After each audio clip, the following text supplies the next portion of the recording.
স্বাগতম। আজকের গল্পটি কেবলমাত্র প্রাপ্তবয়স্কদের জন্য। আপনি যদি 18 বছরের নিচে হয়ে থাকেন, দয়া করে এই ভিডিওটি এড়িয়ে যান। আঁধারের ডাকের সমস্ত আপডেট পেতে হলে এখনই সাবস্ক্রাইব করুন আমাদের ইউটিউব চ্যানেল। ধূমপান এবং মদ্যপান স্বাস্থ্যের পক্ষে ক্ষতিকর। Smoking and drinking injurious to health.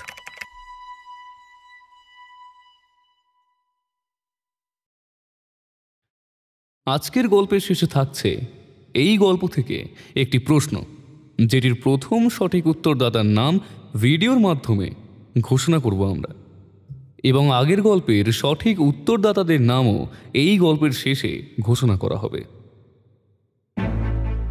আরে কোথায় গেলি শুয়োরের বাচ্চা? কখন থেকে বলছি আমার খিদে পেয়েছে, কথা কানে যাচ্ছে না। এই শুয়োর, শুনতে পাচ্ছিস না? চিৎকার শুনে জবুথবু নেপালে গিয়ে এলো। এই বাবুর হালচাল দেখে প্রথম থেকেই তার প্রতি ভয় জন্মেছে নেপালের। এত খারাপ মুখের ভাষা সে আগে কখনো শুনেনি কারো মুখে। প্রত্যেকটি কথায় লোকটা গালাগাল করছে। শুয়োরের বাচ্চা ছাড়া তার জিভে যেন কোনো কথাই আসে না। কাপড় জামা ভদ্রলোকের মতো, কিন্তু চেহারাটা একেবারে রাস্তার ছোট লোকদের মতো।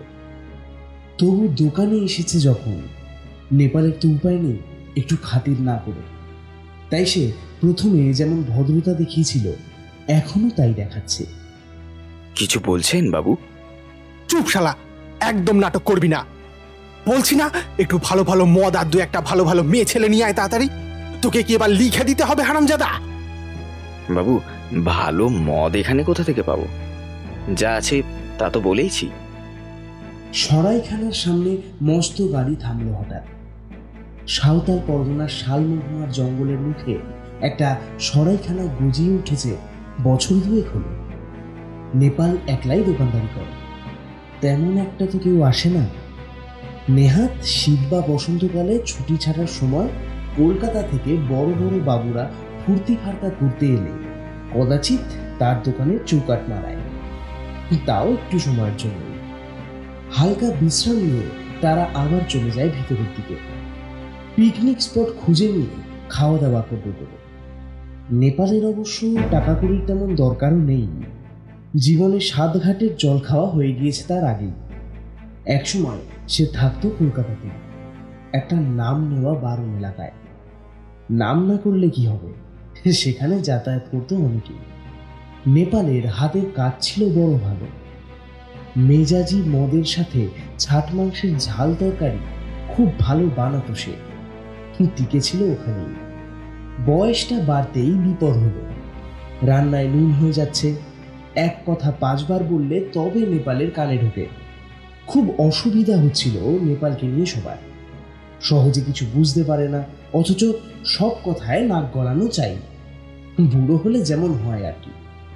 সবাই মিলে একদিন দূর দূর করে তাকে তাড়িয়ে দিল। সেও চলে এলো ওখান থেকে, বলা ভালো শহর থেকে। এই তল্লাটে খানিকটা জমি ছিল তার। জন্মসূত্রে এখানকারই মানুষ নেপাল। তা যখন আর কোথাও তার যাওয়ার জায়গা থাকলো না, তখন এখানে এসে দোকানদারি করাই ভালো, এই ভেবে নেপাল সরাইখানাটা খুলল। জমানো টাকা ছিল তার, ভাতে তার আটকাবে না, তা আটকায়নি 2 বছর। তবে আজ এই অদ্ভুত লোকটা আসার পর থেকে নেপাল প্রতি পদে পদে কথা শুনছে। প্রথমে গাড়ির দরজা খুলে তা থেকে লাফিয়ে নামলো লোকটা। হাড় সর্বস্ব, চওড়া বুক, চোখের দৃষ্টি যেন বিড়ালের মতো, সারা শরীর কঙ্কালসার। শুধু হাতের তেলো দুটো খুবই মাংসলো, আর বাঘের মতন বড় বড় নখ তার আঙুলে। পায়ের জুতোটা নতুন। গটগট করে প্রায় দোকানে ঢুকে পড়ে নেপালকে সে বলল, এই মদ আছে? হ্যাঁ, কিছু বললেন? মদ মদ আছে? তুই কি কানে শুনতে পাস না?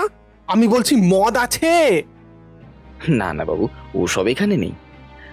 তাড়ি আছে, দেশি চোলাই আছে, মহুয়াও আছে। কোনটা দেবো বলুন? আরে দূর, ওসবে কি হবে? মদ নেই, হুইস্কি, স্কচ এইসব নেই? নেপাল বড় বড় চোখে তাকিয়ে আছে দেখে লোকটা বিরক্ত হয়ে বলল, বলছি বিলেতি মদ নেই? না না না না, এখানেও সব নেই। গলা চড়ালে তবে লোকটার কথা কানে যাচ্ছে তার। রেগে গেল বাবু। আর মেয়ে ছেলে? না, এখানে কেউ থাকে না, আমি একাই থাকি। প্রায় 60 পেরিয়ে যাওয়ায় সাদা চুলের চামড়া ঝুলে আসা বুড়োটাকে দেখে হাসি পেল লোকটার। সে বলল, তুই আছিস তো কি হবে, তোর সাথে কি আর। যা যা যা বলছি, কাউকে জোগাড় করে আনতে পারবি? বলবি পয়সা দেবো, অনেক টাকা, কর করে ক্যাশ পাবি।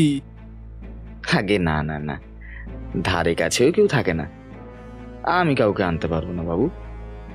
পারবি পারবি, এই নে 5,000 আছে, ভালো ভালো মদ আর একটু বেশি করে মেয়ে ছেলে নিয়ে আয় তো। অনেকদিন পর আমার একটু মস্তি করতে ইচ্ছে হয়েছে, যা মুখের সামনে থেকে সর।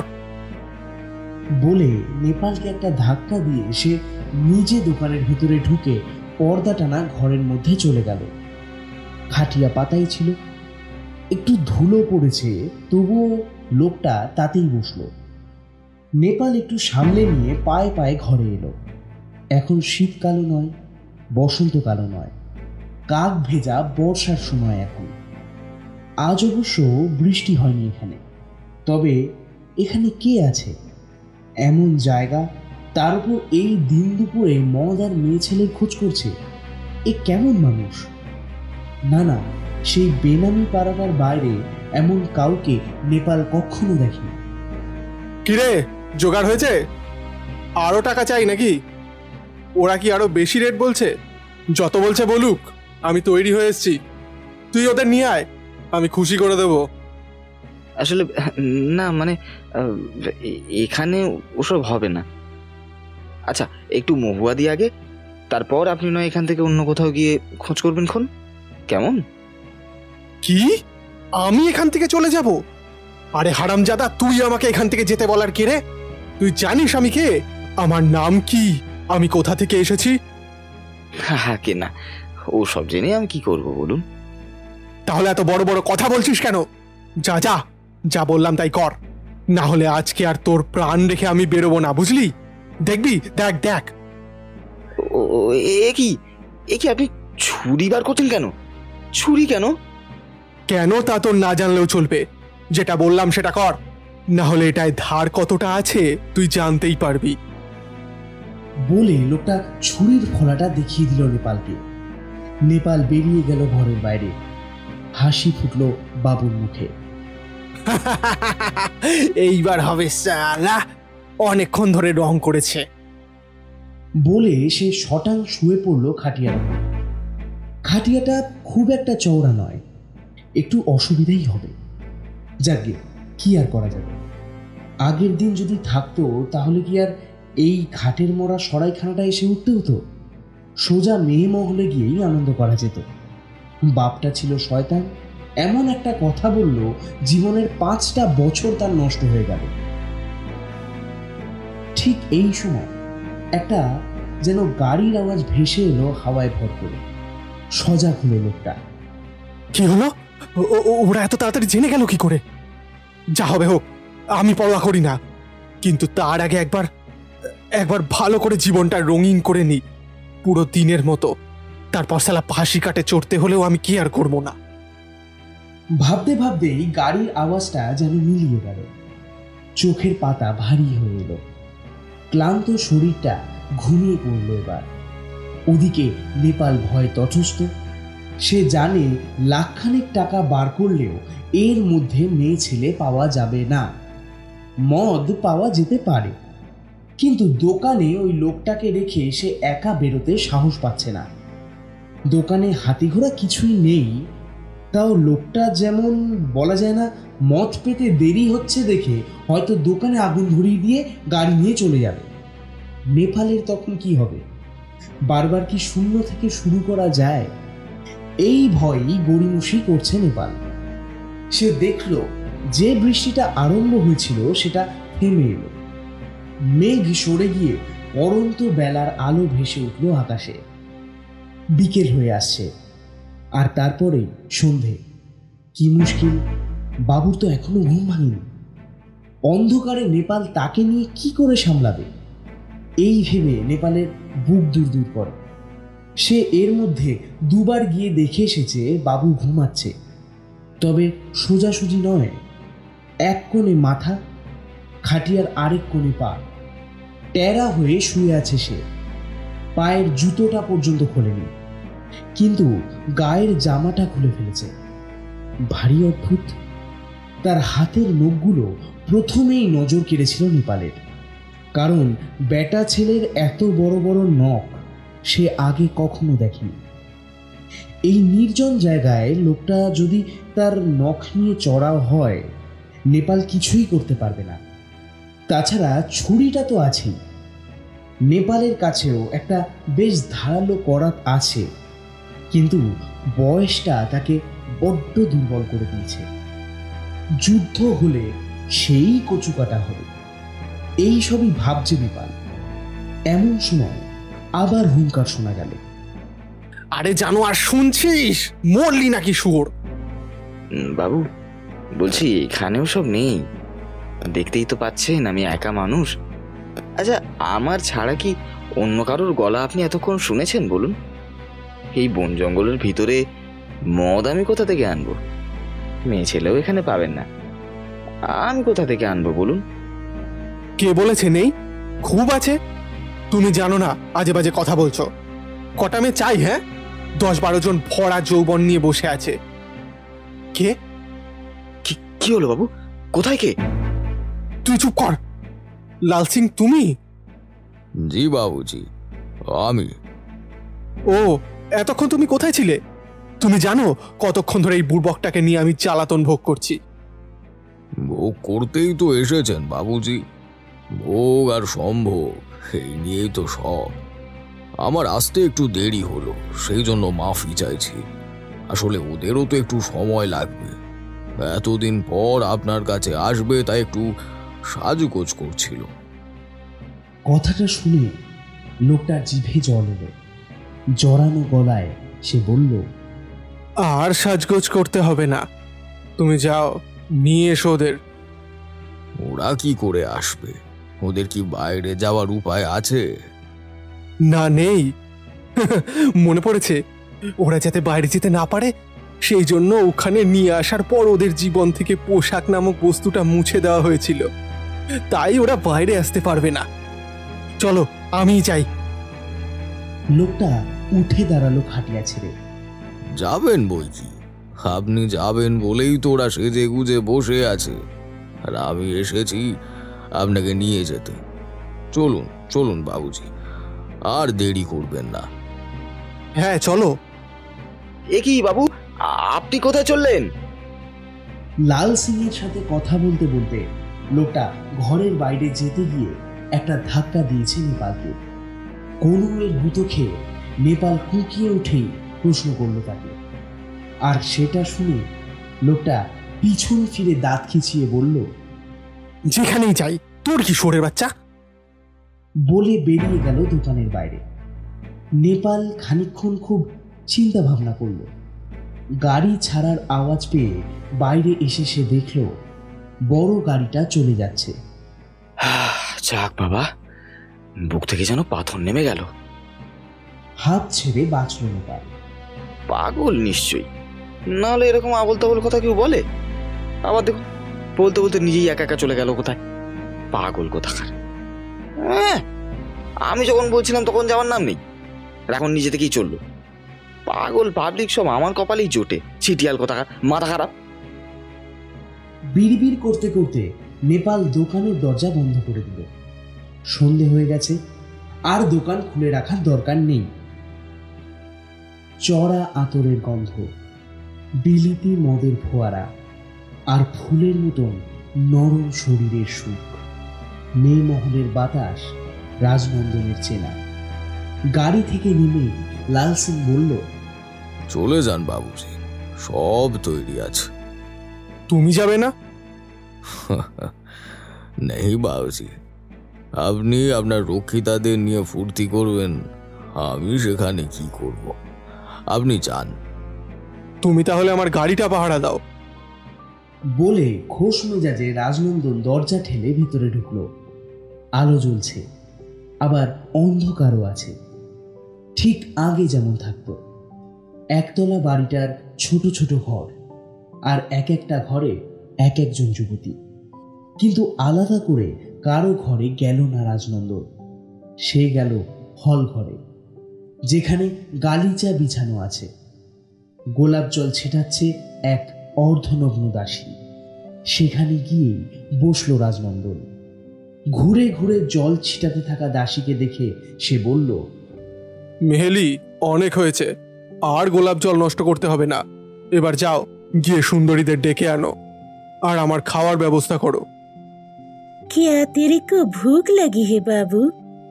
तो आगे ওদের আসতে বলবো না আগে খাবার নিয়ে আসবো? দুটোই আমি চাই, বলল রাজনন্দন, মেহেলির পোশাকে ঢাকা তন্নি স্তনের দিকে চেয়ে। जो हुकुम। বলে মেহেলি ঘরের বাইরে চলে গেল। একটু পরেই একসাথে 4-5 জন যুবতী পায়ের মল বাজাতে বাজাতে ঘরের ভিতর এলো, আর তাদের পিছনে মেহেলি। শ্বেত পাথরের রেকাবিতে ভরা খাবার, মাছ মাংসের চপ, 3 রকম গ্লাসে 3 জাতের পানীয়। রাজনন্দনের সামনে খাবার নামিয়ে রেখে মেহেলি বলল, अब हमें যাই বাবুজি? হ্যাঁ যাও, আর হ্যাঁ, কাছাকাছি থেকো। আমার যখন আবার দরকার হবে ডাকলেই যেন সাড়া পাই। থাকবো। বলে হেসে চলে গেল মেহেলি। 1 গ্লাস পানীয় গলায় ঢেলে দিল রাজনন্দন। সুন্দরীরা সামনে দাঁড়িয়ে অপেক্ষা করছে। সবাই অসামান্যা সুন্দরী। খোলা চুল পিঠ ঝাঁপিয়ে কোমর বেয়ে নেমেছে, টানা টানা চোখ, যেন দুটো ভরপুর মদের গ্লাস। কারো কোকড়া চুলের আড়ালে ঢাকা পড়েছে বক্ষদেশ। কেউ আবার 2 হাতে মুখ ঢেকে লজ্জায় দাঁড়িয়ে আছে। এসো, এবার তোমরা এসো। নেশাতুর গলায় সবাইকে ডেকে দিল রাজনন্দন। কেউ বাধা দিল না, দিয়ে লাভ নেই, তারা জানে সবটা। একসঙ্গে সবাই এসে ঘিরে ধরল রাজনন্দনকে।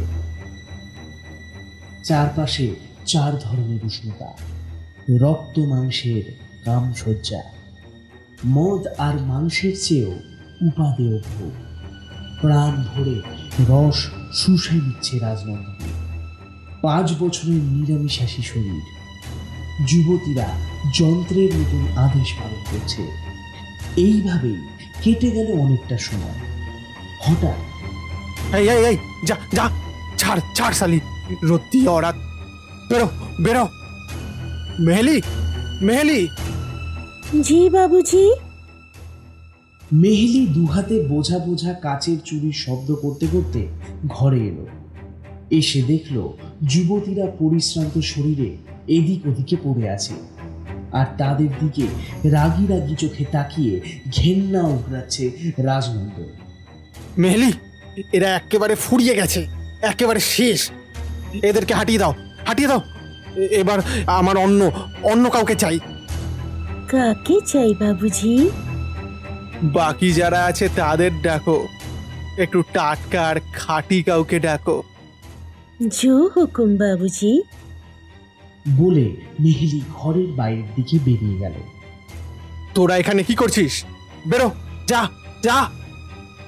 বলে রাজনন্দন প্রায় লাথি মারতে মারতে নগ্ন যুবতীদের দাঁড়িয়ে দিল। একটু পরে মেহেলি এলো আবার। লিজিয়ে বাবুজি, বাকিদেরকেও এনেছি। এই দলে যারা আছে তাদের বয়স অনেক কম। খুশি হলো রাজনন্দন। সত্যি টাটকা। ঠিক আছে মেহেলি, এবার তুমি বাইরে যাও, আর ঘরের দরজাটা বন্ধ করে দিয়ে যাও। পাখিগুলো নতুন তো, ওড়াউড়ি করতে পারে। ঠিক হে বাবুজি। বলে মেহেলি দরজা বন্ধ করে চলে গেল। রাজনন্দন এবার এদের নিয়ে পড়ল। না না, আমায় ছেড়ে দাও, আমায় ছেড়ে দাও, ছেড়ে দাও, আমাদের ছেড়ে দাও। না না, বাঁচাও, বাঁচাও, বাঁচাও। শোনো না, শোনো না, আরে খুব মজা হবে। আয় আয়, আমার কাছে আয়, আয় একবার। অনভিজ্ঞ রূপসীরা খানিকক্ষণ ঝামেলা করল, কিন্তু রাজনন্দনের গায়ের জোরে পেরে উঠল না তারা। একসময় সবারই হালখাতা হয়ে গেল, কিন্তু রাজনন্দনের তবুও আঁশ মিটল না। ঠিক এই সময় দরজাটা হঠাৎ খুলে গেল। খোলা দরজা পেয়ে মেয়েগুলো কিন্তু পালানোর চেষ্টা করল না। তারা এখন যন্ত্রণায় কাতর, যে যার মতো কষ্ট ভোগ করছে। এ কি লাল সিং, তুমি? জি এলাম বাবুজি।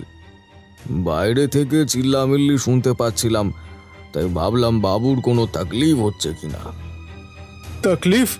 তকলিফ তো হচ্ছেই লাল সিং। এরা কিছুই পারে না, খুব জোর করতে হচ্ছে। ভালো লাগছে না, নেশা চড়ছেই না। फिर अब किसको मानता है बाबूजी? আর কাকে চাইবো? এবার দেখছি ওই মাকাল ফলের মতো বাইরে সুন্দর ভিতরে ফাঁকা মেহেলিকে নিয়েই। আরে তবা তবা, মাহেলি এসব পারে না। ও মালির মেয়ে, ও মালা গাঁথে, গোলাপ জল ছড়ায়, ওটাই ওর কাজ। এই কাজ তো ওকে দিয়ে হবে না বাবুজি। তাহলে এবার কি হবে লাল সিং? আপনি ভুলে যাচ্ছেন কেন? আমি তো আছি আপনার তকলিফ কমাতে বাবুজি। তুমি পারবে? আবার চোখ দুটো জল জল করে উঠল রাজনন্দনের। পারবো, সে তো তৈরি আছে, একবার ডাকলেই চলে আসবে। তৈরি আছে? জি কতদিন ধরে তৈরি হয়ে বসে আছে। আপনি আসতেই তো এত দেরি করলেন, তার গোসা হয়েছে, কিন্তু মানিয়ে গুছিয়ে নিতে হবে বাবুজি। ও লাল সিং, তুমি যে কি বলো, সব মেনে নেব, আমি মানিয়ে নেব। তাকে শুধু একবার নিয়ে এসো, হ্যাঁ একবার ডেকে আনো, ব্যাস। সত্যি আমি বড্ড দেরি করে ফেলেছি। আরে বুড়োটা মরতে বড্ড দেরি করলো। তুমি আমার একমাত্র ছেলে রাজনন্দন, তোমাকে আমি কিছুতেই বিপথে যেতে দিতে পারি না। ঘরে বৌমা আছেন, শহরে গ্রামে বাড়ি ব্যবসা কিছুরই অভাব নেই আমার। যা আছে সবই তোমার, কিন্তু দিনে দিনে যা দেখছি তুমি সবকিছু হারানোর কাজ করছো। যাই হোক, এত কথা বলে তোমায় লাভ নেই। শোনো, আমি উকিলবাবুকে ডেকেছি, তিনি আসবেন। তার কিছু কথা বলা আছে তোমায়। সেসব কথা শুনে তারপর নিজের বুদ্ধিতে যা ভালো বোঝো তাই করবে। তুমি তো বড় হয়েছ, আমার নামে আমার মৃত্যুর পর অযথা কেন বদনাম করতে না পারো, সেই জন্যই এই ব্যবস্থা। এখন ভালো মন্দের বিচার সব তোমার। কিন্তু কি বলছেন আপনি বাবা? আমি তো কিছুই বুঝতে পারছি না। দেখুন, এত কবিতা আমার মাথায় ঢোকে না। যা বলা সোজাসুজি বলুন, আমি একটু তাড়ায় আছি। যা বলার আমি বলেছি।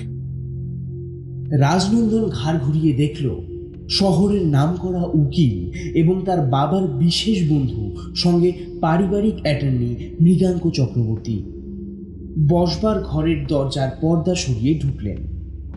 আপনি আপনি কি বলবেন?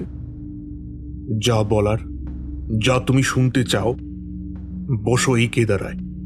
একটু সময় দিতে হবে, লেখাপড়ার ব্যাপার, দাঁড়িয়ে দাঁড়িয়ে হবে না।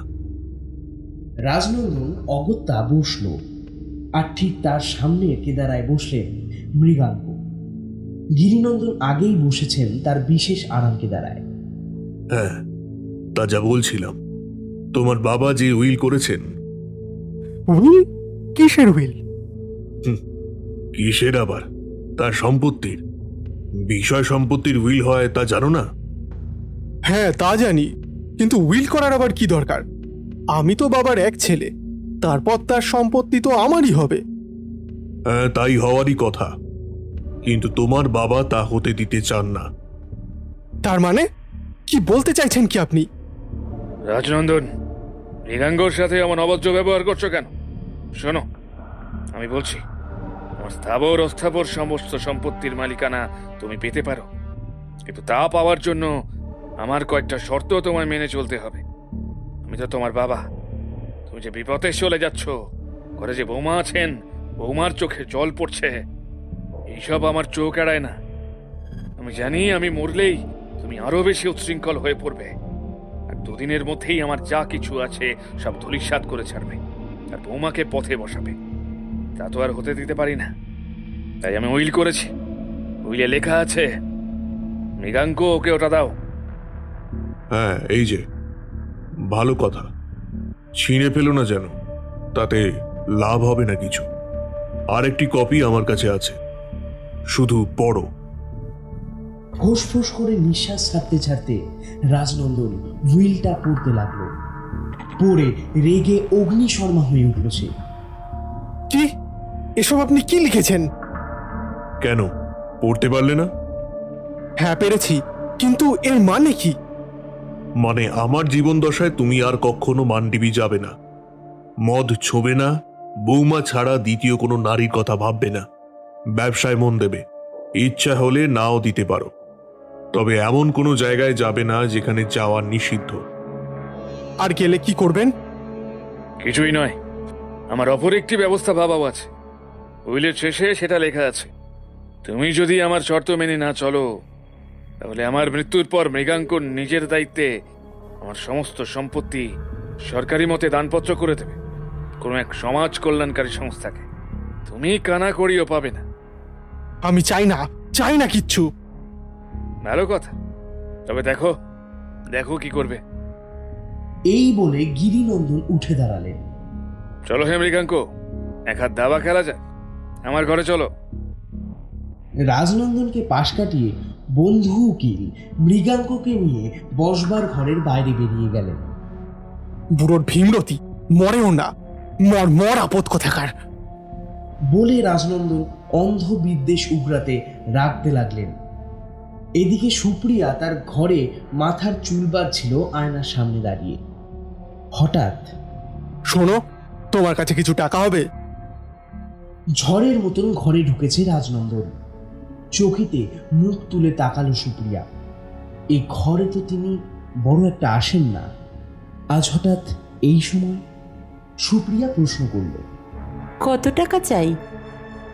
রাজনন্দন আর একটু কাছে এসে বলল, 5,000 সুপ্রিয়া তার আলমারি খুলে কয়েক গোছা টাকা বের করে দিল তাকে। গুনে নেবেন, আমি ঠিক জানি না এখানে মোট কত টাকা আছে। এইসব টাকা তার বিয়েতে পাওয়া উপহার। 6 মাস হলো তার বিয়ে হয়েছে, টাকা পয়সার মোড়কটুকু অবধি খোলা হয়নি। সেই থেকে ওগুলো ওভাবেই পড়ে আছে। লোভীর মতন ব্যস্ততায় টাকা গুনতে লাগলো রাজনন্দন। 7,000 টাকা। খুব খুশি হয়ে সে ঘর থেকে বেরিয়ে যাচ্ছে। এমন সময় সুপ্রিয়া বলল, শুনুন, আপনি কোথাও যাচ্ছেন? রক্ত চড়ে গেল রাজনন্দনের। মানে কোথায় যাচ্ছি তোমায় বলতে হবে? বাবা বলেছেন আপনাকে চোখে চোখে রাখতে। আপনি কোথায় যান না যান প্রশ্ন করতে। বলুন, কোথায় যাচ্ছেন? এই নির্লজ্জ মেয়ে মানুষ, তুই যে আমার ওপর ছড়ি ঘোরাবি? এই নে তোর টাকা, তুই রেখে দে, আমি কৈফত দেব না তোকে। বলে টাকাগুলো ঘরের মেঝেতে ছুঁড়ে ফেলে দিয়ে রাজনন্দন ঘরের বাইরের দিকে বেরিয়ে গেল। সুপ্রিয়া আবার নির্বিকার মনে মাথার চুলের বিনুনি বাঁধতে লাগলো। এমন হবে তা তার জানাই ছিল। গিরিনন্দন সবই বলেছেন। বিপদে পড়ল রাজনন্দন। শর্ত মানতে চায় না, কিন্তু না মেনেও তো কোনো উপায় হচ্ছে না।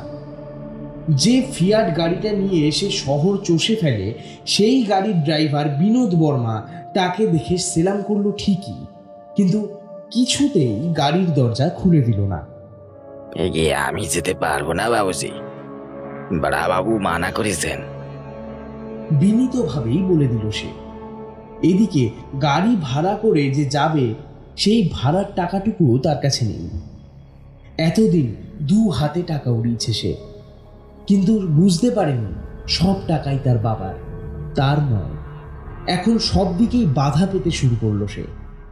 গাড়ি নেই, টাকা নেই, বাড়িতে এমন কোনো পানীয় পর্যন্ত মজুদ নেই। বাইরে গিয়ে পানীয় পান করার সামর্থ্য অবধি নেই।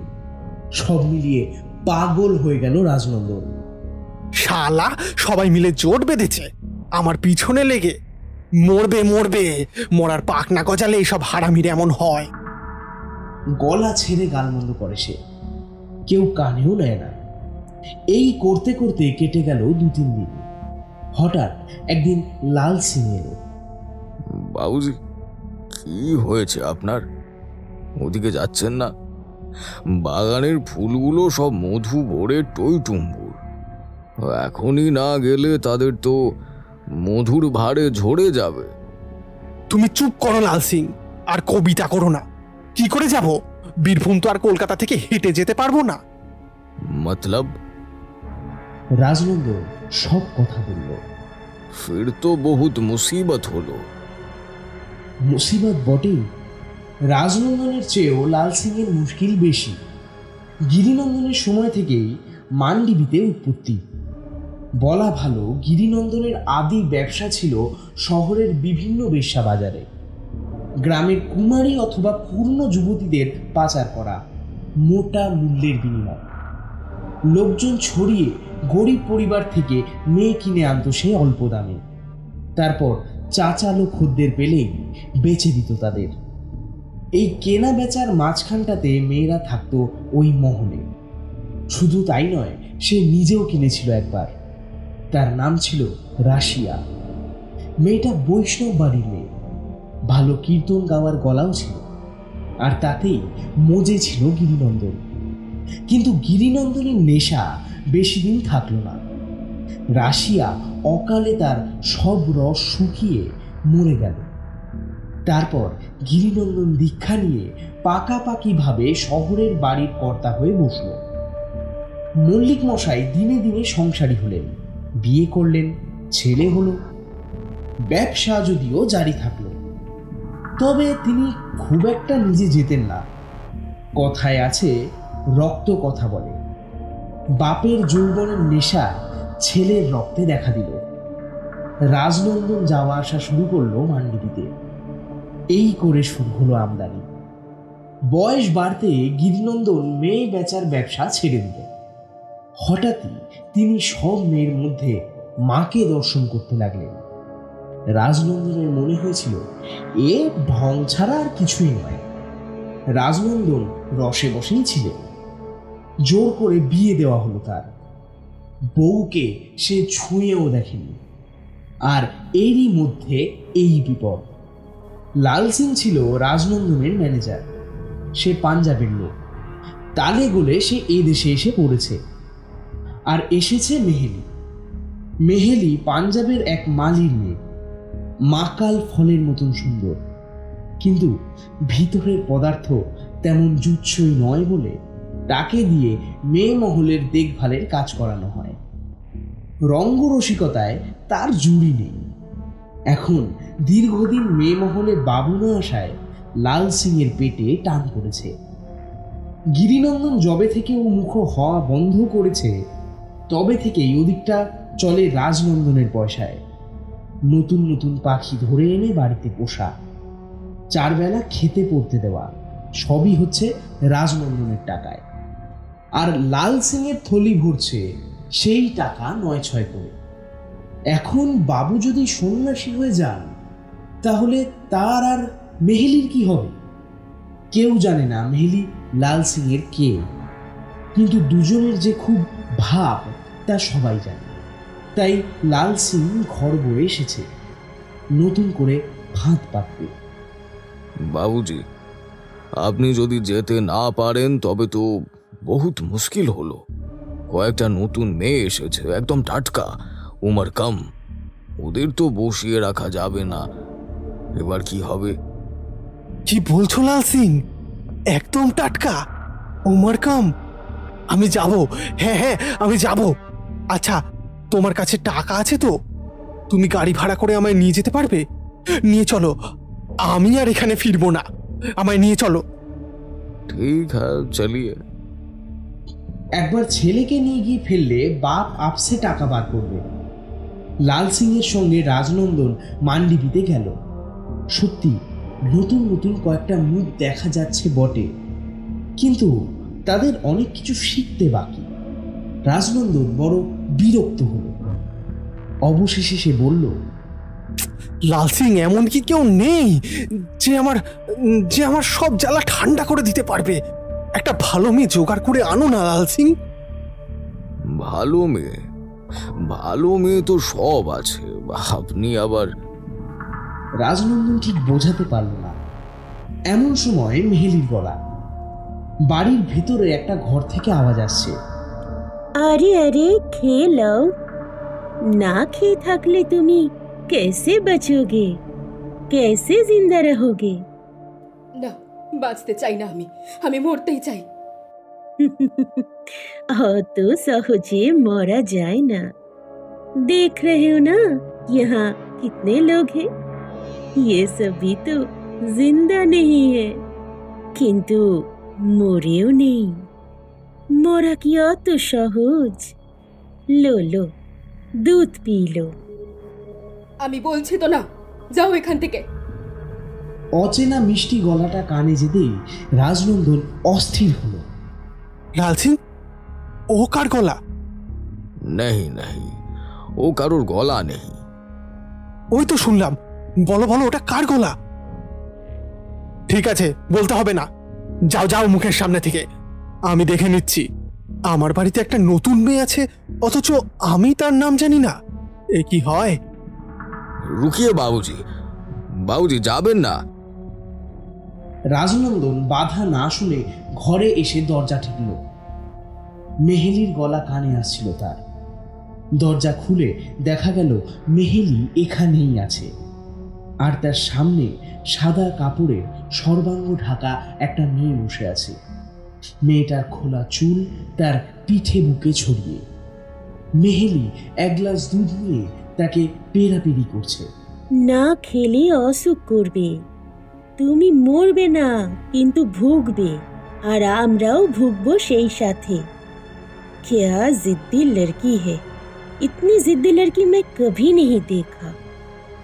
আমায় একটু বিষ এনে দাও না, এখানে যখন এনেছো তখন আর বাইরে যাওয়ার বুক নেই, গেলেও তো সবাই আমাকে অসতী ভাববে, তার থেকে মরে যাওয়াই ভালো।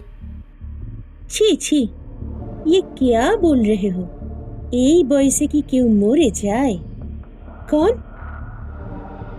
মেহেলি চমকে পিছন ফিরল। ওহ বাবুজি, আপনি কখন এলেন?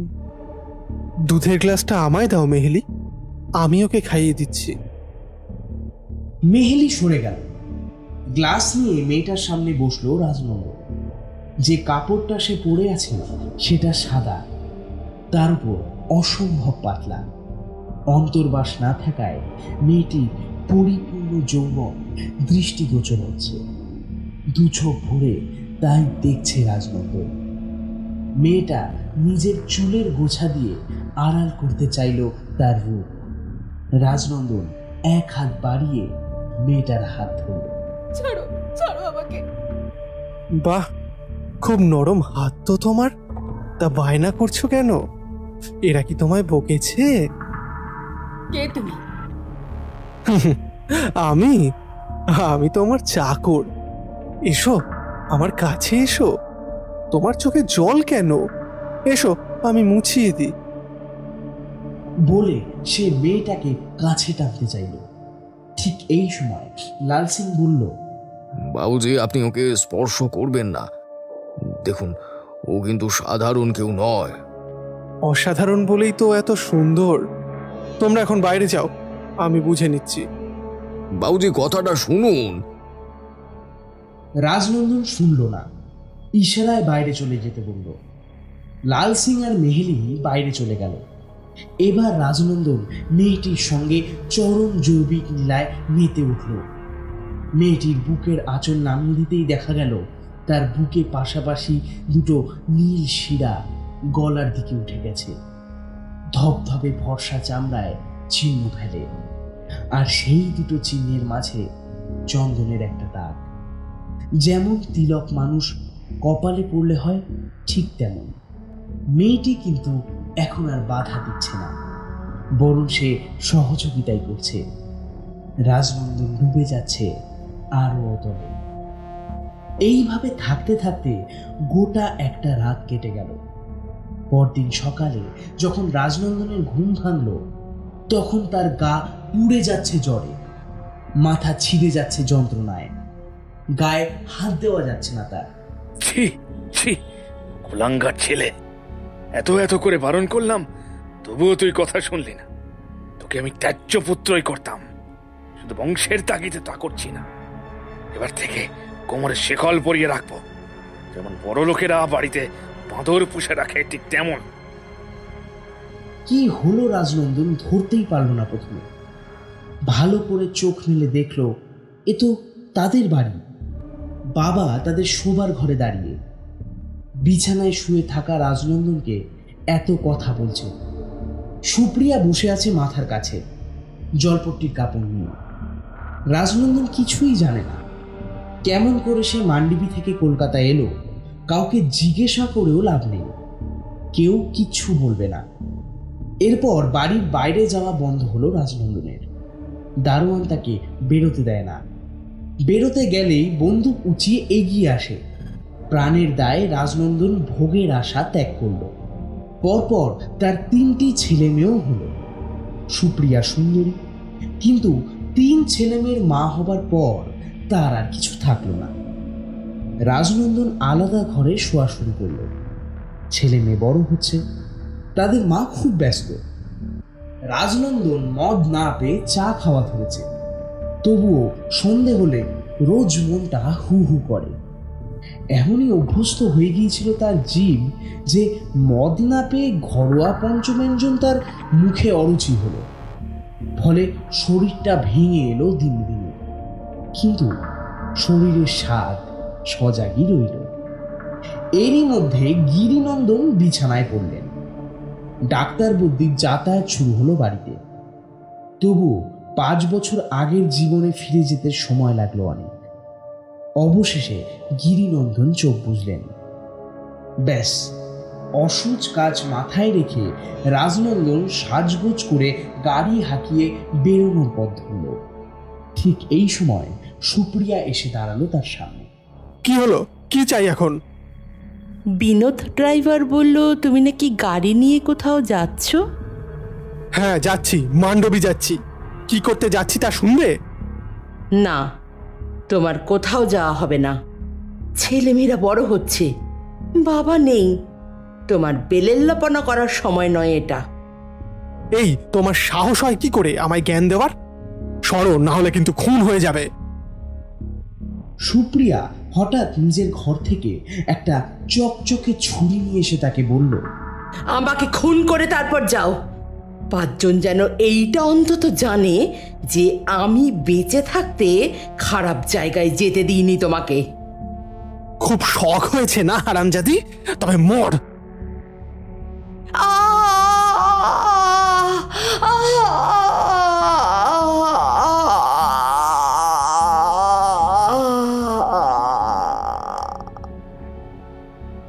সত্যি মুহূর্তে রাজনন্দন যে এত বড় একটা কাজ করে ফেলবে তা তার নিজেরও জানা ছিল না। সুপ্রিয়া মাটিতে পড়ে কাতরাচ্ছে, ছুরি বসেছে তার নাভির ওপর। নিম্নাঙ্গের পোশাক আশাক রক্তে ভেসে যাচ্ছে, তখনও তার প্রাণ আছে। ছুরির ফলায় লেগে থাকা রক্তটা রাজনন্দন ঘরে থাকা পুজোর জলে ধুয়ে দিল। তারপর কি ভেবে কি জানে সেটাকে নিজের পোশাকের আড়ালে লুকিয়ে নিল। মরার খুব শখ হয়েছিল, এবার মরে দেখ কেমন লাগে। আমি তো ওখানে যাবই। কি ভেবেছো বুড়োর মরার পর তুমি আমার দারোয়ান হবে? ভালোই ছিল সংসার আর ছেলে মেয়ে নিয়ে, সুখ সইল না। আমার ব্যাপারে না গলাতে এলে, এখন মর। আশ্চর্য, সুপ্রিয়া এই মানুষটার স্ত্রী। 3বার এর সন্তান গর্ভে ধারণ করেছে সে। খুব সাধ করে না হলেও রাজনন্দন স্বামী হিসাবে সুপ্রিয়াকে নিজেকে দিয়েছে। সামান্য মায়াও কি তার হলো না? বাড়িতে পোষা কুকুর বিলারের উপরও তো মানুষের একটু দরদ থাকে। এ লোকের কি তাও নেই? রাজনন্দন যখন ঘরের বাইরে বেরিয়ে যাচ্ছে কাতর গলায় সে বলল, ওগো ওগো, এভাবে যেও না, এভাবে যেও না। আমার এখন শেষ সময়। আমার গলায় একটু জল দাও। ওগো ওগো, একটু জল দাও। এভাবে যেও না, এভাবে চলে যেও না তুমি, ও এভাবে যেও না। কিন্তু রাজনন্দন আর শুনল না। তার চলে যাওয়ার পায়ের শব্দটা শুনতে পেল সুপ্রিয়া। রাজনন্দন বাড়ির বাইরে বেরিয়ে যাওয়ার পরই এক ঝি ঘরের ভেতর গিয়ে দেখল দৃশ্যটা। চিৎকার সে আগেই শুনেছে, শুধু ঘরে বাবু ছিল বলে এতক্ষণ তার যাওয়ার সাহস হয়নি। কিন্তু সে এখন গেল আর গিয়ে দেখল এই কাণ্ড। পাহাড়দার, ও পাহাড়দার, আরে ও ঠাকুর, বলি তোমরা কে কোথায় গেলে গো? পুলিশে খবর দাও, বৌদিমণিকে খুন করেছেন দাদা বাবু। এ পালিয়ে গেল সে, তাকে ধরো। ও দারোয়ান, দারোয়ান। বাড়ির ঝি যখন চেঁচামেচি করে সবাইকে জানাচ্ছে ব্যাপারটা, ঠিক তখনই গাড়িতে উঠে বসেছে রাজনন্দন। বিনোদের কানে অল্প কথা গেল। সে বলল, क्या हुआ बाबूजी? अंदर से इतनी शोर क्यों आ रहा है बाबूजी? কিছু নয়, তুমি তাড়াতাড়ি গাড়ি চালাও। মান্ডবী, তাড়াতাড়ি। হুকুম পেয়ে বিনোদ গাড়ি ছোটালো। ওদিকে পুলিশে খবর চলে গিয়েছে খিড়কির দরজা খুলে। বাড়ির ঠাকুরের দৌলতে কাছাকাছি থানায়। রাজনন্দন জানে ধরা সে পড়বে, হয়তো তার ফাঁসিও হবে। হয় হোক, সে ভয় রাজনন্দন করে না। মরার আগে একবার অন্তত, আর একবার ঠিক আগের মতো অসংখ্য শরীরের সুখে সে স্নান করতে চায়। তারপর যা হয় হোক, 5 বছরের উপোস একবার পেট ভরে খেয়ে তারপর সে মরতেও রাজি আছে। এই ভেবে সে এত দূর এসছে। অবশ্য বিনোদকে মান্ডিবি পর্যন্ত নিয়ে যায়নি সে। কাছাকাছি এসে বিনোদকে গাড়ি থামাতে বলল রাজনন্দন। বিনোদ গাড়ি থামিয়ে জিজ্ঞাসা করলো, क्या हुआ बाबूजी? তোমায় যেতে হবে না, তুমি নেমে যাও, বাকিটা আমি চলে যাচ্ছি। क्यों? আমি বলছি তাই। এই নাও টাকা, তুমি গাড়ি ধরে কলকাতা ফিরে যাও। আর শোনো, ওই বাড়িতে যেও না, তুমি তোমার দেশে চলে যাও। ठीक है बाबूजी। বিনোদ কোনো প্রশ্ন না করে টাকা নিল, তারপর চলে গেল। রাজনন্দন নিজেই গাড়ি চালিয়ে এলো, কিন্তু মেয়ে মহলের দিকে সে গেল না। দরকার নেই, এত তাড়াতাড়ি কি আছে? পুলিশে তো খবর দেবেই ওরা। সে তো মান্ডিবি যাচ্ছে, সেটাও বলে এসছে। মরার আগে বউটা হয়তো সর্বনাশ করেই যাবে। পুলিশ মেয়ে মহলেই যাবে সবার আগে। তার আগে অন্য কোথাও গা ঢাকা দিয়ে থাকাই ভালো। অন্ধকার হলে তারপর মেয়ে মহলের দিকে পায়ে হেঁটে যাবে সে। এক রাত খুব মজা, তারপর হাত করা, না হলে ফাঁসি, যে কোনো একটা হবেই। এই ভেবে রাজনন্দন সরাইখানাটার সামনে এসে দাঁড়ালো। মহুয়ার জঙ্গলের আড়ালে এমন একটা দোকান হয়েছে তা তার জানাই ছিল না। নেহাতি চোখে পড়ায় সে গাড়ি থেকে নামলো। তারপর সেই বুড়োকে নিয়ে হুজ্জুতি শুরু করলো। শালা হারামজাদা, মাথাটা গরম করে দিয়েছে। বিড়বিড় করে রাজনন্দন নেপালকে গালাগালি দিলেও ভোগান্তিটা তার নয়, তাকে নিয়ে নেপালেরই হয়েছিল। তা যাই হোক, এখন সামনে এক রাতের রাত শোক সুখ অপেক্ষা করছে। সময় বড় কম, যা করতে হবে এখন। লাল সিং এখনো আসছে না কেন? একবার কি উঠে গিয়ে দেখব? মনে মনে রাজনন্দন এই কথাই ভাবছে। হঠাৎ তার সামনে এসে দাঁড়ালো একজন সাদা নয়, নীল রঙের একটা পাতলা আবরণ তার গায়ে। তুমি এসেছো? একবার দেখেই চিনতে পারলো রাজনন্দন। হ্যাঁ, এসেছি। আমি তো আপনার জন্যই অপেক্ষা করছি কতদিন ধরে। সত্যি তুমি আমার জন্য অপেক্ষা করছিলে? আর কার জন্যে করব বাবু? আমার তাকে তো কবেই হারিয়েছি। এখন যেখানে এসেছি সেখানে তার পা পড়বে না কোনো দিন। তাই এখন আমার শুধু আপনিই আছেন। তাহলে কাছে এসো। এই তো আছি। দুহাত বাড়িয়ে রাজনন্দনের দিকে এগিয়ে আসছে সে, যার বুকের ওপর পাশাপাশি দুটো নীল শিরা দেখা দিয়েছিল। এই জিনিস আজ থেকে 5 বছর আগে রাজনন্দন দেখেছিল। জীবনে মিলে সে অনেক দেখেছে, খেটে ওঠে, কিন্তু সেই রাতের সেই মেয়ের শরীর, সেই সুখ এই 39 বছরের জীবনে সে আর কোনোদিন পায়নি। প্রথম দিকে হাঙ্গামা করলে ওপরের দিকে সে যেন ঘিরে ধরেছিল রাজনন্দনকে সঙ্গম করতে করতে। হঠাৎ কি যে হলো রাজনন্দনের তা তার মনে নেই। শুধু তার খুব শ্বাসকষ্ট হচ্ছিল এটুকু মনে আছে তার। একটা বিশাল লোমজ জন্তু যেন আষ্টে পিষ্টে তাকে বেঁধে ফেলেছে নিজের শরীরের সাথে। ছাড়ো, ছেড়ে দাও, ছাড়ো। চেষ্টা করেছিল রাজনন্দন, কিন্তু ছাড়াতে পারেনি নিজেকে, আর তারপরেই অজ্ঞান হয়ে যায়। গিরিনন্দন কোথা থেকে খবর পেয়ে কিভাবে এসেছিল, কলকাতায় নিয়ে গিয়েছিলেন, তা একেবারেই অজানা রয়ে গিয়েছে তার এখন। 2 হাতের মধ্যে নিজেকে বিলিয়ে দিল রাজনন্দন। এখন তার অনেক কাছে, আরো আরো কাছে। আমি অনেক দিন উপবাসী আছি, আমায় একটু দয়া করো। এই তো আরো কাছে এসেছি।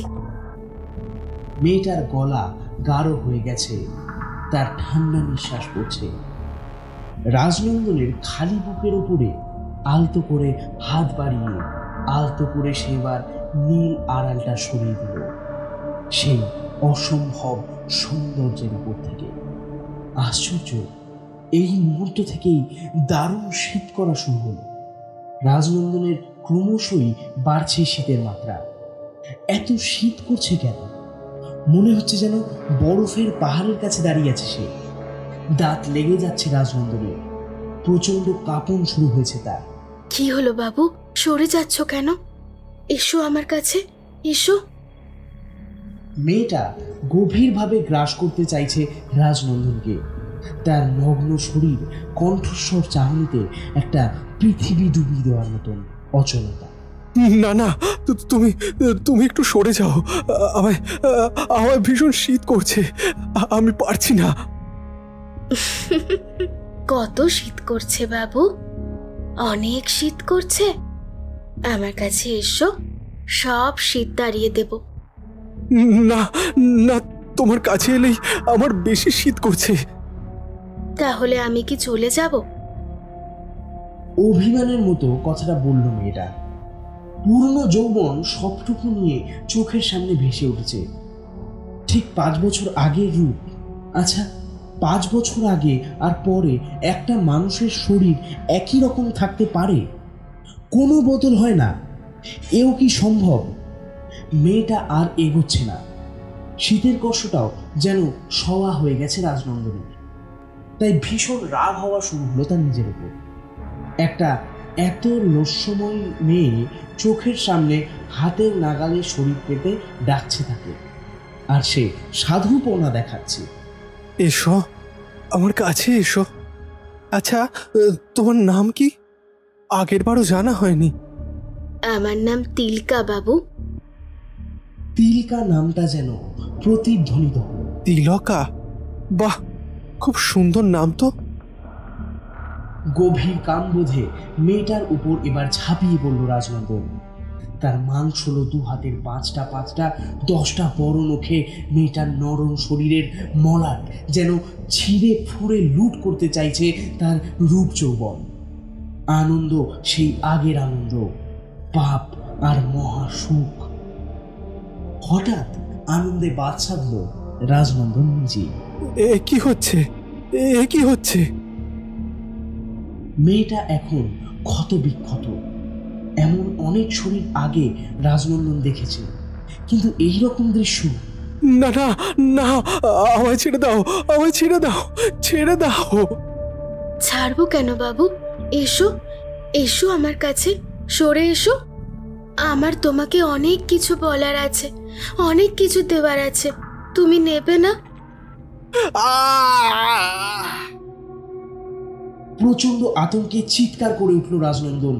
ভয় তার শরীরের প্রত্যেকটা রোমকূপ সোজা হয়ে গেছে। শরীরের লীলায় মেতে ওঠা রূপসীর শরীর থেকে যেন জন্ম নিচ্ছে রাশি রাশি লোম সরীসৃপ। যে দুহাতে সুন্দরীর শরীরের উষ্ণতা ভরে দিচ্ছিল রাজনন্দনের মুঠো, সেই হাতই যেন পেঁচিয়ে বসে যাচ্ছে। তারা শুধু হাতে নয়, মুখে, বুকে, কোমরে, এমনকি চোখেও। গলা ফাটিয়ে চিৎকার করছে রাজনন্দন। লাল সিং, লাল সিং, মেহলি, তোমরা কে কোথায় আছো? কেউ কি শুনতে পাচ্ছ না? আমার কথা কেউ শুনতে পাচ্ছ না? এই শালা এক্ষুনি আয়, আমি ডাকছি তো, আমায় মেরে ফেলছে। কিন্তু না, কেউ আসছে না। সেই অল্প বয়সের মেয়েগুলো তিলকা ঘরে ঢোকার পর যে কখন চলে গেছে তা খেয়ালই করেনি সে। এবার হারে হারে টের পাচ্ছে শূন্যতা। আরে কেউ কি শুনতে পাচ্ছে? এদিকে আয় হারামজাদা, আয় বলছি। কেউ আসবে না বাবু, এমন রসের সময় কেউ কি আসতে পারে? তুমি ভয় পাচ্ছ কেন আমায়? তুমি তুমি কে? কেন আমায় এত কষ্ট দিচ্ছ? আমি তিলকা। না না, তুমি, সে তো এমন ছিল না, সে তো নরম মুখ, সুন্দর ছিল। আমি তো সেই। তুমি আমার দিকে ভালো করে দেখছোই না। দেখো না বাবু, দেখো না, দেখো আমায়। রাজনন্দন এর ভিতরে চোখ খুলল, আর তখনই দেখতে পেল, তাই তো সেই মেয়েটাই। মানে কিছু কিছু অংশ আগের মতোই দেখা যাচ্ছে। তার মুখ বড় যুবক, তবে মাথার চুলগুলো এখন বদলে গেছে। বড় বড় লোমশ সরে সরে তার গলা থেকে উঠে আসছে হাত মুখের পথ পেয়ে। একটা হিল হিলে লোমশ জীব তার বুকের ভিতর থেকে পাশাপাশি নড়ে উঠছে সেই নীলাগুলো। নাসিরা নয়, তারা দুটো জীবন্ত ইল। মৃত্যু দূর নয়। আমায় মেরো না, আমায় ছেড়ে দাও, ছেড়ে দাও, আমায় বাঁচাও, বাঁচাও। এই তো একটা গলা পাওয়া গেল না? হ্যাঁ স্যার, গলাটা তো ওই ভাঙা বাড়ির ভেতর থেকেই আসছে। ওখানেই গেছে মনে হয়। এই জায়গাটাকে মানডিবি বলে, আর এই সেই মেয়ে মহুল। ভাগ্যিস ঠিকানাটা দিয়েছিল ওরা, না হলে এদিক ওদিক খুঁজতে হতো। এখন তাড়াতাড়ি ভিতরে চলো, ব্যাটাকে হাত করাটা পরিয়ে শহরে নিয়ে যেতে হবে। একটা অত বড় বাড়ির ছেলে, আর এই কাজ! ছি ছি ছি ছি, নিজের বউকে। হাঁটতে হাঁটতে পুলিশের দল ভাঙা বাড়িটার ভিতরে ঢুকে এলো। বেশি কষ্ট করতে হলো না। আরে ওই তো, কি হলো? কথা বল। দোকানে ধমক খেয়ে নেপাল চোখ মেলে বলল, বাবু, ওই তো ভাই জুতো। পাগল তো, তাই হয়তো এইভাবে। পাগল নয়, শয়তান, খুনি, লম্পট, জানোয়ার। এইভাবে ধুলো কাদায় শুয়ে আছে কেন? কে দাও তো, সোজা করে দাও তো। দিচ্ছি স্যার, এক্ষুনি দিচ্ছি। দত্ত নামের পুলিশ অফিসার ঝুঁকে মানুষটার কান ধরে তাকে সোজা করে দিতেই একে কিন্তু কিভাবে হলো এটা? নীল হয়ে গেছে সারাটা শরীর। মারা গেছে রাজনন্দন মল্লিক। সবাই অবাক। নেপাল বীর বেরিয়ে এলো, বলল, মরে গেছে? কি করে মরল? পুলিশের বড়বাবু বললেন, এটা তো ময়না তদন্তের পরই জানা যাবে। এই লাশটাকে তোলো, একটা চাদরে মুড়ে দাও আগে। সম্পূর্ণ বিবস্ত্র দেহটা চাদরে মুড়ে আলাদা গাড়িতে নিজেদের সঙ্গে পুলিশ বাহিনী রওনা দিল কলকাতার উদ্দেশ্যে। নেপালকে তারা নামিয়ে দিল যেখান থেকে তুলেছে সেইখানে। নেপাল এমন ব্যাপার আগে দেখেনি। সে একটু খাবার দাবার নিয়ে বসেছে। সন্ধে গড়িয়ে রাত হয়ে এসছে। এমন সময় দরজায় ঘা। কে কে কে? আমরা পুলিশ, দরজাটা খুলতে হবে। পুলিশ? পুলিশ কেন? কি হলো আবার? দরজাটা খোলো নেপাল। দরজা খুলে দিতে একজন বললেন, তোমার এই দোকান সকালে নিশ্চয়ই খোলা থাকে? হ্যাঁ, আজকে একটু আগেই বন্ধ করেছি। কখন? ওই সন্ধ্যার দিকে। বিকেলের পর এই যে ছবির বাবু এসেছিল তোমার দোকানে, আগে আগে এখন সে কোথায়? আগে আমি ঠিক জানি না স্যার। নেপাল যতটুকু জানতো সবটাই সে বলল। ঠিক আছে, আমাদের সাথে চলো আগে। কোথায় এই তল্লাটে মানুষ ঢোকানোর মতো জায়গা কোথায় আছে আমাদের দেখিয়ে দেবে। মল্লিক বাড়ি থেকে একটা লোককে আগেই জোগাড় করেছিল বড়বাবু। ওটার দরকার হবে, কারণ মান্ডিপি বলতে মেয়ে নেই, কিন্তু মহলটা যে আজকাল আর অক্ষত নেই সেটা তিনি জানতেন না। সেখানে গেলেও থাকতে পারবি না, তাই নিশ্চয়ই আশেপাশে গা ঢাকা দেবে মানুষকে ছবি দেখিয়ে সন্ধান করতে হবে। নেপালের দোকানটাই পথে সবার আগে পড়ে। হয়তো সে এখানে এসেছিল বা এখানেই আছে। এখানকার গোয়ার গোবিন্দ মানুষ হলে কি হবে, বুদ্ধিটা একেবারেই নেই। তাছাড়া রাজনন্দন মল্লিক মোটেই খিদে সহ্য করতে পারতেন না, তাই পকেটে টাকা পয়সা নিয়ে বেরিয়েছে, তখন খাবারের খোঁজ করবেই। তাই দোকানে এসে লাভ হলো। নেপালকে জিপে তুলেই জিপ ছোটালো পুলিশ, কিন্তু ব্যাপারটা যে কি হলো সেটা তারা বুঝতে পারছে না। না তবে অমন ল্যাংটো হয়ে অত বড় লোকটা মাটিতে পড়ে মরল, গা অমন নীল হলো যে বিষ খেলো নাকি? নেপালের প্রশ্নগুলোর উত্তর সে পেল না। ময়না তদন্তের ফলাফল বিষের আঘাতে মৃত্যু। খবর নিয়ে জানতে পারলাম 5 বছর আগে মেয়ে মহলের প্রত্যেকে মারা গিয়েছিল এই কামড়ে। তাও আবার রাতারাতি একসঙ্গে। তারপর থেকেই ওই মহলটা ভাঙতে শুরু করে। এমনি ওদিকে জনবসতি কম, তার উপর এমন অদ্ভুত ঘটনা যে ওদিকে তেমন আর লোকজন যাওয়া আসা করছে না। আজ 5 বছর হলো। আরো আশ্চর্যের ব্যাপার কি, কোনো বিষের দংশনে মৃত্যু হয়েছে তা নিশ্চিত করে বলা নেই রিপোর্টে। কি করেই বা থাকবে?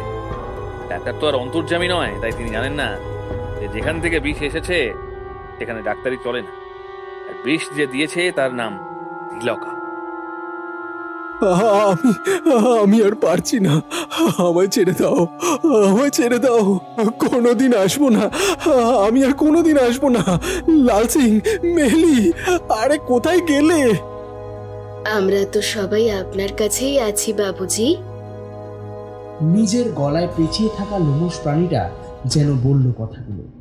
মেহেলিও আছে, আমিও আছি। তার পেটে বেড় দিয়ে আছে, আর একটা লোমশ বাঁধন লাল সিংহের গলায় যে উত্তর দিল, আমরা সবাই আছি, সবাই আছি বাবুজি।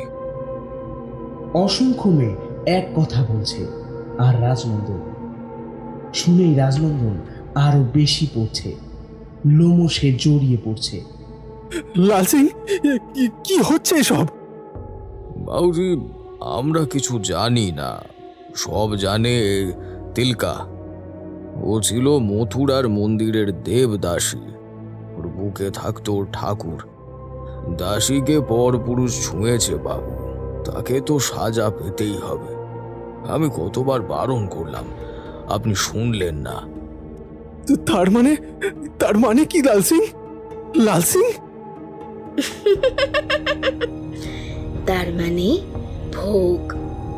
আপনার খিদে পেয়েছিল বাবু, এবার আমারও খুব খিদে পেয়েছে। ভোগের খিদে সম্ভোগে মেটে, বুঝেছেন? হেসে হেসে যেন কথাগুলো বলল এই সমস্ত লোমশ জীবের আশ্রয় এক বিদেহী নীল রঙের লোমশ সরীসৃপ। আর সঙ্গে সঙ্গে কথার শেষে বৈদ্যুতিক ঝটকার মতন ছবল দিল এক বুক বিষ।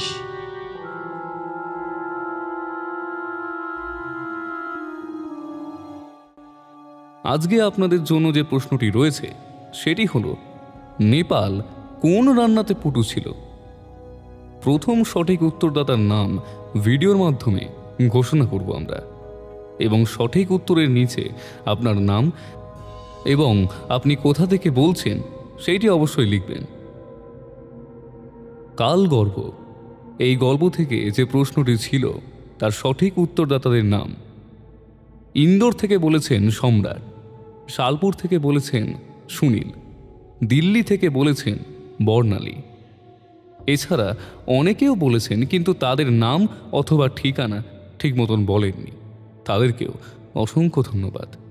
আজ তাহলে এই পর্যন্তই। ফিরে আসছি পরের সপ্তাহে আরও একটি নতুন গল্প নিয়ে।